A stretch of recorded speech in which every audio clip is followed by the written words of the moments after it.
Okay, hi everyone, and happy Healthcare Science Week. So, because it's Healthcare Science Week, I thought I'd do something a little bit different and kind of give more of an insight into what geneticists get up to and clinical scientists in my field get up to, because I think I've not done that as much. And I thought, seeing as it's Healthcare Science Week, I might as well do it now. It's a good opportunity. So this video is going to be like a case study. So I'm going to walk you through the different steps of a referral, from receipt of the sample and referral form through the kind of tests that we do on that, and then the reporting at the end, just to kind of give a little bit of a background about what kind of stages a test goes through. And yeah, I think I've chosen like a fairly normal one to begin with, just one that people might recognise, and then hopefully if this kind of catches on, I might do a few other ones that are a bit more obscure. But yeah, I hope you enjoy it, and I hope it works, because I've never really done screen sharing before, but I'm sure it'll be fine. And yeah, let me know what you think.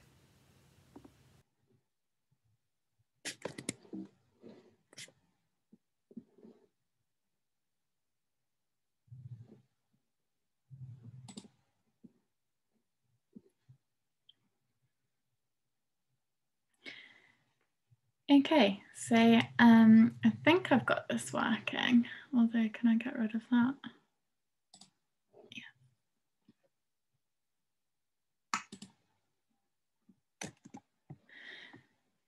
Yeah. Okay, so hopefully I've got this working. And as I said, I'm just going to go through like an example case study, or case that we might get through. So obviously, like, this case is made up, so don't worry. I just pulled it out of the deep dark depths of my brain.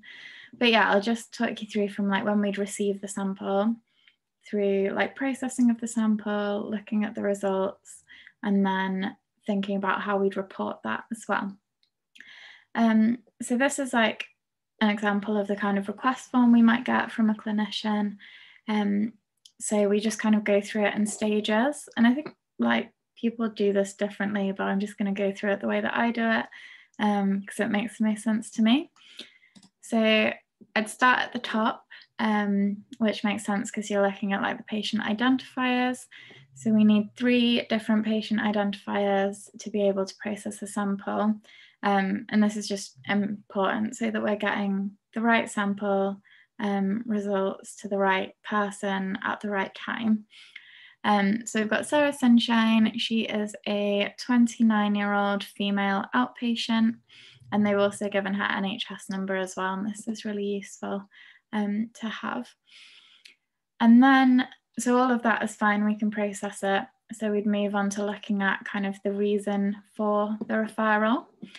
So Sarah is currently pregnant. She's 23 weeks and 4 days into her pregnancy, and she's recently had the 20-week scan. There is a bit of a lag on that. Maybe she was on holiday, who knows. So the 20-week scan looks for abnormalities, like structural abnormalities with the fetus. So it could be different things that just kind of indicate that there might be a problem. And so on the ultrasound scan, they saw increased nuchal translucency and exomphalus. So nuchal translucency is, there's like fluid at the back of the neck during fetal development. And this, if it's increased, this could indicate that there might be a problem. And exomphalus is where the abdomen wall hasn't formed properly. So instead of your intestines being kind of kept in where they should be, they're able to kind of spill out of the abdomen into the umbilical cord. So it's kind of held in a little bag outside of the body, really. So this can be treated like after birth. They can have surgery to rectify it, but obviously it's not good, and it does indicate that there's a problem. So yeah, Sarah's been referred because of these issues with her scan, and the clinicians also indicated a query trisomy. So that's all really useful because it kind of tells us, it gives us hints as to what we're looking for, like, so the first clues of the puzzle. Cool, so then once we've done this, we can look at the clinician who referred Sarah's details. So my imagination clearly wasn't running on all cylinders today. We've got Dr. Preg from Birmingham Women's Hospital. I've not filled out the rest of this because I don't really understand it or have any understanding of what they might be. Like, I'm not going to make up a phone number, no point. So yeah, that makes sense. She has been referred from kind of prenatal testing. So that all makes sense there. This is really important so that we know who to send the results back to, who to bill for the results, which is important. And then also it is really important for some tests. So certain samples and certain referrals we won't accept unless they've come through specific routes. For example, so Huntington's disease, which is a neurological, like a progressive neurodegenerative disease, we won't accept referrals to that from anyone. They need to come through clinical genetics or neurology to make sure that the patients had the correct kind of support and coming to terms with the testing and what the testing might, like what the results might conclude and what the implications of that might be. So it is really important to have these referral details. But that's all fine. We've got more information about what the sample is. So we've been sent an amniotic fluid sample, which is just the fluid from the amniotic sac, surprisingly. And this is the fluid that surrounds the baby and contains skin cells from the fetus. So we can use that to kind of have a look to see whether there's any genetic problems with that. They've also checked that the patient is pregnant, which we did kind of get from this side, but it would also be important if the patient had been referred for something that wasn't obviously a prenatal issue, and if they've been referred for something else. Is there an infection risk? This hasn't been ticked, but it is really important because if you can imagine if the patient had like Hep B or HIV or something and we were sent a venous blood sample, this would be really important to note so that we can keep staff that are handling it safe, and also so other samples don't become like potentially contaminated and then an extra risk as well. So yeah, all in all, we've got everything making sense for running a prenatal test for Sarah's sample, and we've also had the signature from the doctor, which is really important as this gives us the consent to do the tests. Cool, so I thought I'd just add in this bit because it's always good to know kind of to be able to visualize what you're looking for. So this is obviously a scan of a baby, or a fetus, I should say. So the nuchal translucency, so this is the head and this is the body. And I'm not a sonographer, so don't hate me if I get this wrong. The nuchal translucency is probably around there. It's like the back of the neck. And so if this was increased over a certain amount of millimeters, that might be an indication that you could offer referral to genetics should they want it. This is the normal like abdomen and body curves, and this is the exomphalus, so where the intestines is kind of spilling out outside of the abdomen wall. So yeah, just a bit of background on what they'd seen on this scan. Cool, so once we've had the sample and all is looking good with the referral form, the sample's correct, we can then go on to booking it in. So we have different kind of triaging stickers, and this is done by the duty scientist. And there's a big long document that you basically like Control F to find what you're looking for, and it tells you exactly the indication codes to use. Because this is an ongoing prenatal sample, it's really important that it's processed urgently, because as you can imagine,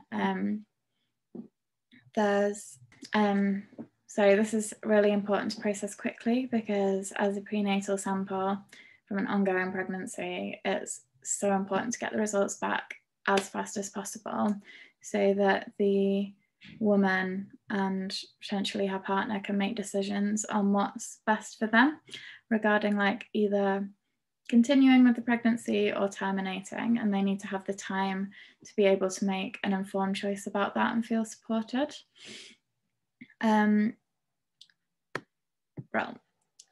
So cyto is kind of culturing, and you kind of circle what it is. So we've got an amniotic fluid sample. Then DNA is things to do with extraction. So we've got TRES or TRIES. I try to say it as TRIES to remind me like what it actually means. And the reason is prenatal diagnosis. So this is just looking for like trisomies. And then we've got RA-PND, so prenatal diagnosis, and then analysis. And we've banked this, so stored it using that indication. Then you initial and sign it off so that there's kind of a record of who booked it in, and it can be passed on to it can be passed on to the technical team then to complete the downstream tests so that we can do the analysis. Cool. So the amniotic fluid sample, it's a bit fuzzy, but it's fine, comes in, and the technical team can process that in two different ways, really. So we've got culturing and cytogenetic like processing. So you'd culture the cells up, and you can kind of freeze some of those cells for if you need them in the future. And then you can also complete a protocol where you stain the chromosomes and produce a karyotype like this. And I'll get onto that in a little while, but it basically gives you like a whole genome snapshot, and is really useful then if you're looking for aneuploidies, so gains or losses of whole chromosomes.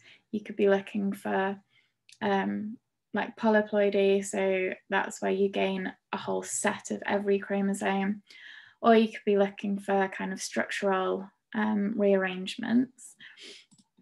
And then you've got extraction. So you've kind of extracted the DNA, and this is useful for when you're doing QF-PCR, so Quantitative Fluorescence PCR, which we'll also get to in a bit, or something like microarrays just here. Yeah, so Quantitative Fluorescence PCR, as the name implies, it uses microsatellite markers, and it binds primers to those and amplifies them, and they're specific to different chromosomes, and then it amplifies them in a quantitative way, so we can look at the relative amounts to see, is there like a loss of this marker, or is there a gain? And then fluorescence, you basically, as the name suggests, add fluorescent tags to the primers, so that you can visualize the different products that are made and also separate them out on a gel. Well, the fluorescence doesn't do that, but you can visualize them once they've been separated. And the turnaround time for this test is 3 days, so it's super, super fast, which is why it's kind of the frontline test for doing any trisomy work. So there's two different types of PCR that you can do.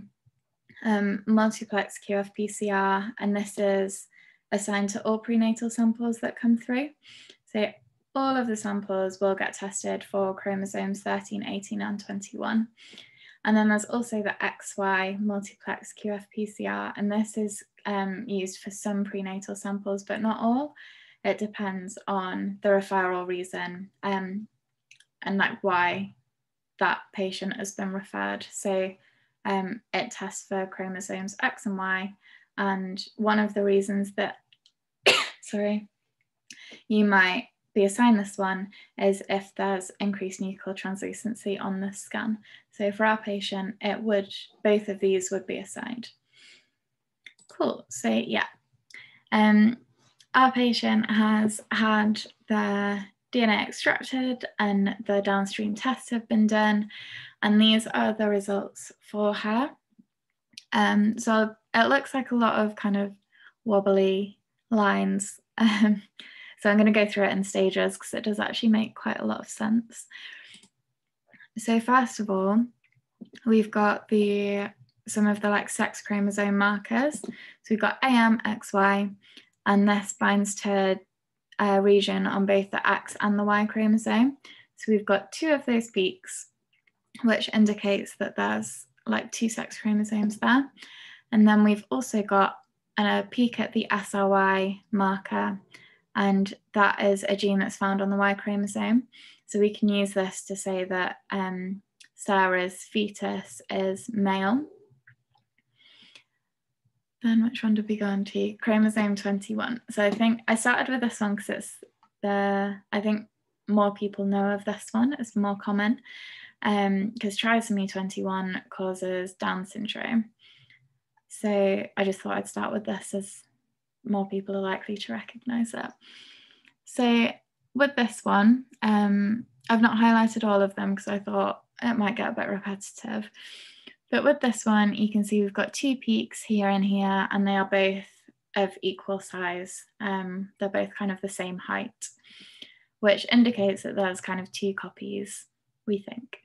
And then we can confirm this by just looking at the other ones as well.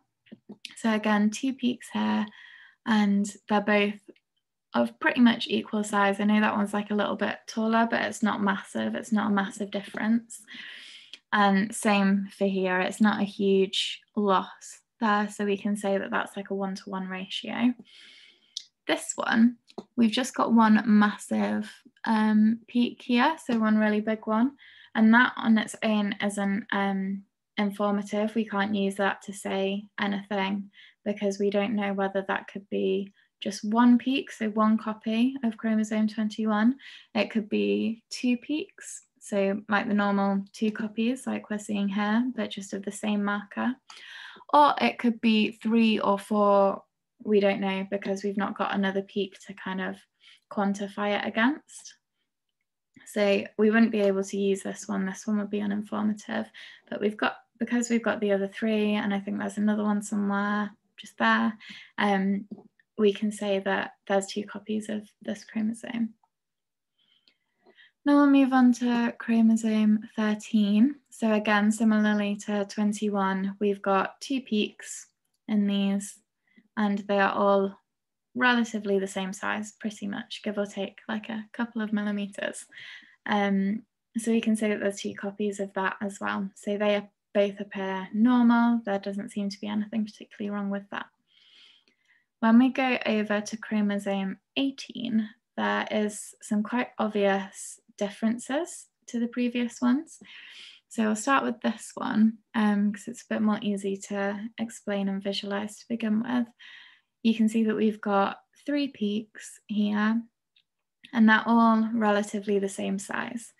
So this indicates that we've got 3 different copies of chromosome 18, indicating that there's probably a trisomy, so an extra chromosome 18, which was what this test is used to identify. It's used to identify those chromosome losses or gains.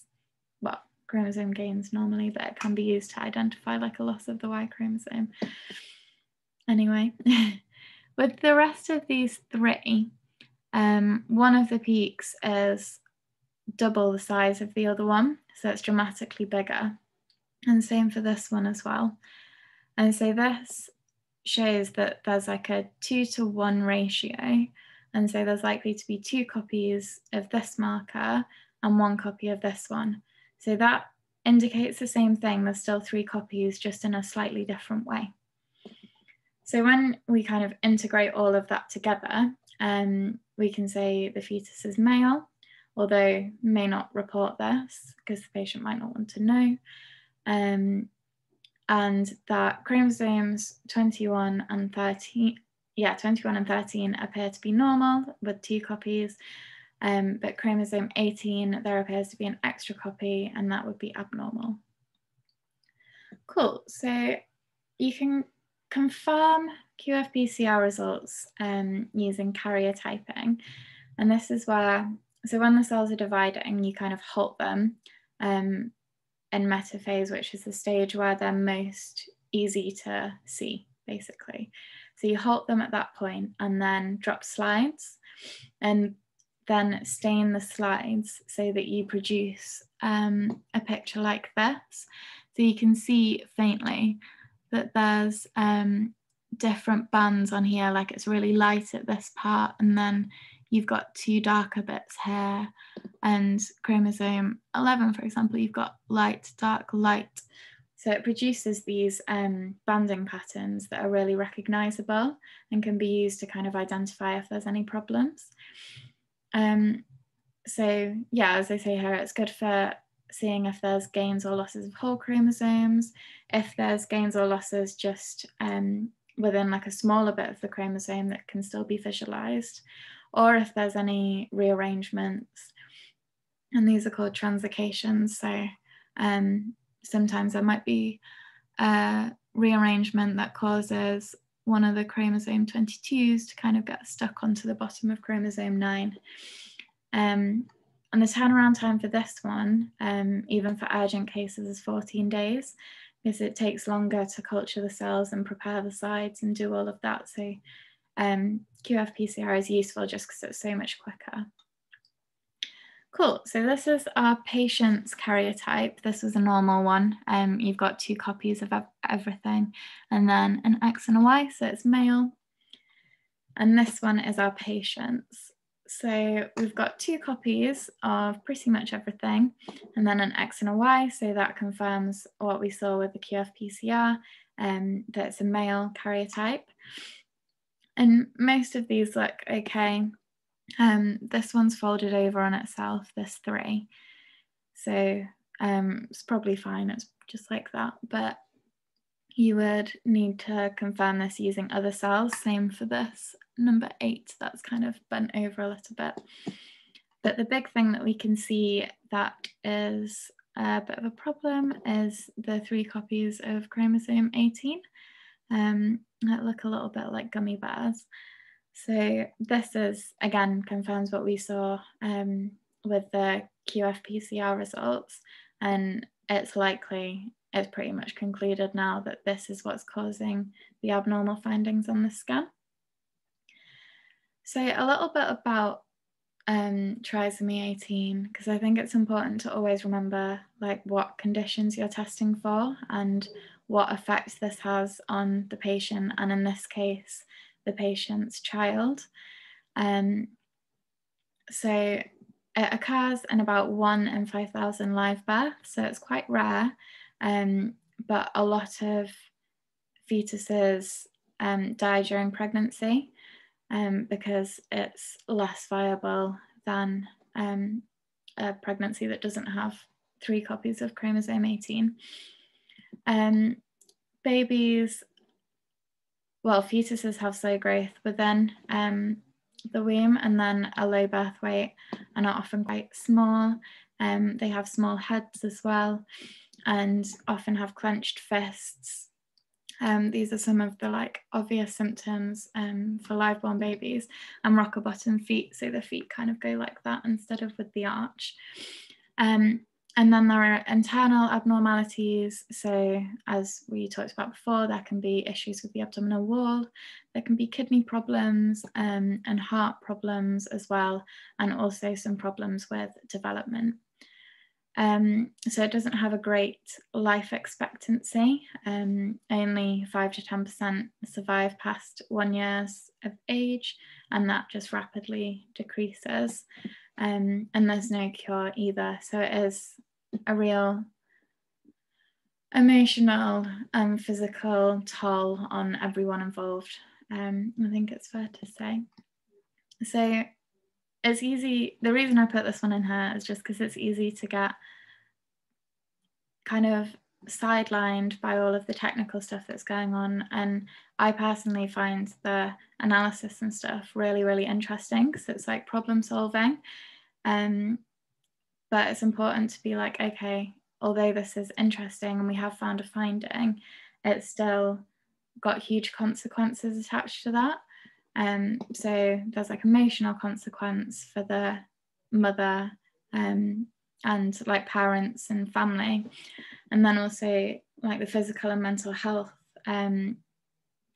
within that. So whether they decide to continue the pregnancy, there's the health of them and the support needed post-pregnancy, because the baby will need a lot of support as well. Or whether they decide to terminate the pregnancy, that comes with its own physical and mental considerations that it's always good to keep in mind, basically. Cool, so we've done the testing. We found an actionable result, or found a finding that explains the referral reason. So then we would issue a report. So again, at the top, you kind of include the admin-y bits. So you've got patient, the lab number, the hospital number, and her date of birth. So kind of the patient identifiers, and then include the referral reason. And then over here, more admin-y things. So like NHS number and dates that we reported them, because it's important that we're turning them around within the turnaround times, and the reason that it was sent. So this was a diagnosis, but sometimes you might have family studies, or you could have a pre-symptomatic case if someone has a parent with Huntington's and they've come through before they started to develop symptoms. And so this is like an example of a report that we would issue. So at the time, you would say what the result was. So 47, that's the number of chromosomes we've got. XY, that's the sex chromosome complement. So it's a boy, so it's XY. A girl would be XX. There are cases where you can have XXY, X on its own, XYY. So this can differ as well. And then what we have found, so it's 47, so there's an extra one, so we have to say what the extra one was, and that was chromosome 18. And then just a report summary, so found trisomy 18, and this confirms a diagnosis of Edwards syndrome. And then within the report further down, you kind of just explain more about what the patient was referred for, what tests you carried out, and why, and then whether these results are in line with the referral reason. You can explain that. And then it's important to write that they should refer them to clinical genetics, just for a little bit of clinical genetics as genetic counselling, so just for that counselling support as well. And then, yeah, if any further information is required, because we need to remember that the clinicians we're sending these back to don't always have a background in genomics and may not understand the terms that we've used, or may not understand the tests that we've used. So just need to offer out like a way that they can get in touch. And then, yeah, it's signed by 2 different people, so that we've got that kind of support and confirmation that the results are correct.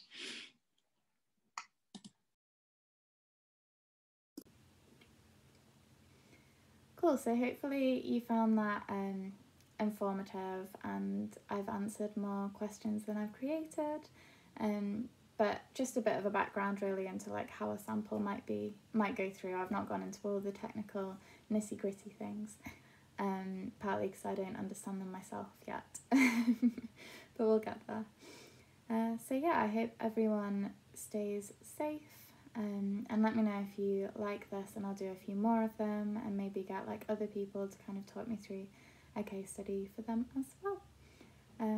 Yeah, I hope everyone's looking forward to being able to go to a park with one friend and have a cup of tea. But yeah, see you soon.